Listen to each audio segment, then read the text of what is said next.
ఇక్కడ యువతల్పక జగన్మోహన్ రెడ్డి ఇచ్చిన మాట కోసం, తండ్రికి ఇచ్చిన మాట కోసం ఢిల్లీ పీఠాన్ని ఢీకొట్టినాడు. నేను అనుభవించిన 12 కేసులు ఒంటరిగా, ఒక యువకుడిని 25 సంవత్సరాల యువకుడిని 12 కేసులు అనుభవించినప్పుడు ఎన్ని బాధలు, ఎన్ని అవమానాలు, ఎన్ని కష్టాలు పడ్డానో నాకు తెలుసు. అటువంటిది జగన్మోహన్ రెడ్డి స్థాయి వ్యక్తి ఢిల్లీ రాజకీయాన్ని ఎదుర్కొన్నాడంటే ఆయన ఎన్ని అవమానాలు పడినాడో, ఆయన ఎన్ని బాధలు పడినాడో, ఆయన ఎన్ని కష్టాలు పడినాడో ఊహించగలం.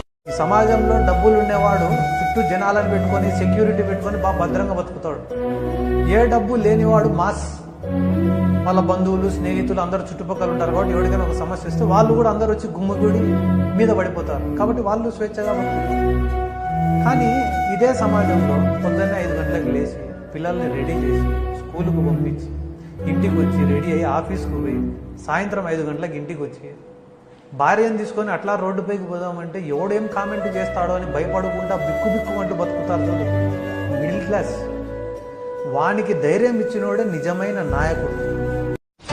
మీరు కానీ బాగా కనుక్కునేంటే నా గురించి, నీతి నిజాయితీ ఉన్నవాడు పేదవాడైనా నేను అన్నా అనే పిలుస్తా. నీతి నిజాయితీ లేని రౌడీ సీటర్లనో, గూండాలనో, ఫ్యాక్షనిస్ట్లనో, పేదవాడిని పీడించేవాడినో మర్యాద ఇయ్యను కానీ అటువంటి వాళ్ళకి.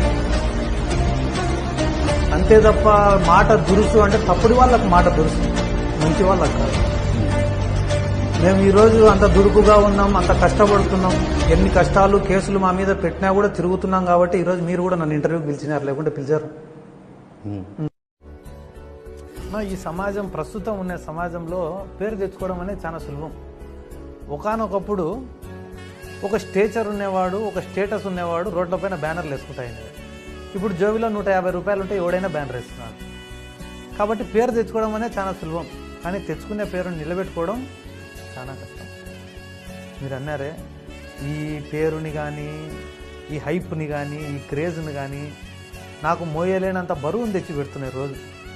నాకు కూడా మిగతా అందరి యువకుల మాదిరే వారానికి ఒక సినిమా, ఫ్రెండ్స్తో బయట తిరగడము, బైరెడ్డి సిద్ధార్థరెడ్డి అనే నేను ఓట్ అనేది అడుగుతా తప్ప అడుక్కోను. ఎందుకంటే మీ అందరికీ సేవ చేయడానికి వచ్చినా, మీ అందరి రుణం తీర్చుకోవడానికి వచ్చినా నాకు ఎటువంటి ఆశ లేదు. డబ్బు పైన ఆశ లేదు, పదవి పైన ఆశ లేదు, అధికారం పైన ఆశ లేదు, నా ప్రాణం పైనే నాకు ఆశ లేదు.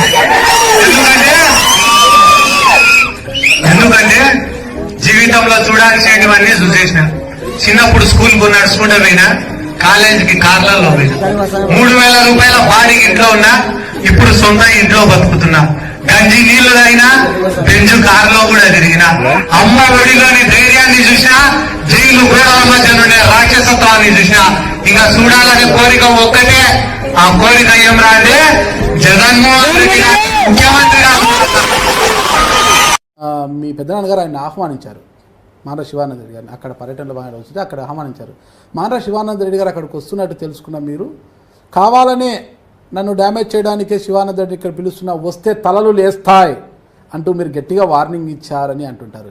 వారం రోజుల ముందర మా ఊర్లో శివానందరెడ్డి బ్యానర్లు కడితే ఇదే బైరెడ్డి రాజశేఖర రెడ్డి సింపించినాడు. పోలీసు వాళ్ళు ఆయన మనుషుల్ని ఎత్తుకపోయి స్టేషన్లో పెట్టుకుంటే, బ్యానర్ కడితే సరిపోదురా, దానికి కాపలా పెట్టుకునే మొగతనం ఉండాలా, పెట్టుకోమని అన్నాడు.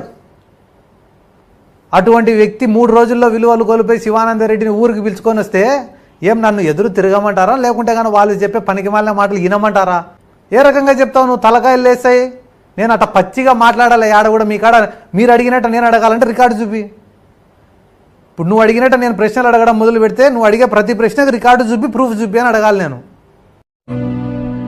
కానీ ప్రతి జనరేషన్లోనూ ఆ కొత్త థాట్ని ముందుకు తీసుకెళ్ళేవాడు మాత్రం ఒక్కడే వస్తాడు. వాడిని టార్చ్ బేరర్ అంటారు. వెళ్తున్నాడు చూసావా బాలరెడ్డి, వాడే ఆ టార్చ్ బేరర్.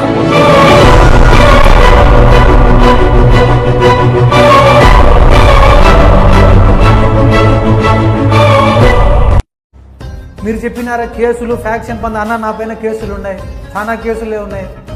ఏ ఒక్కరోజైనా సిద్ధార్థ రెడ్డి అనే వ్యక్తి ఒక అమాయకుడు జోలికి పోయి హింసించినాడనేది కానీ మీరు నిరూపిస్తే ఈ రాష్ట్రంలో కాదు, దేశాన్ని విడిచిపెట్టిపోతాను నేను. రాజకీయం కాదు, రాష్ట్రం దేశం కూడా విడిచిపెట్టిపోతా ఒక అమాయకుడిని జోలికి నేను పోయినా అంటే.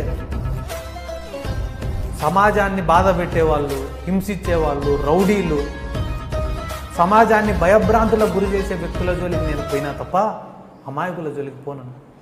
అమాయకుల జోలికి నేను పోయే పరిస్థితి వస్తే మా అమ్మ, నా తల్లి కూడా నాకు కూడబెట్టదు.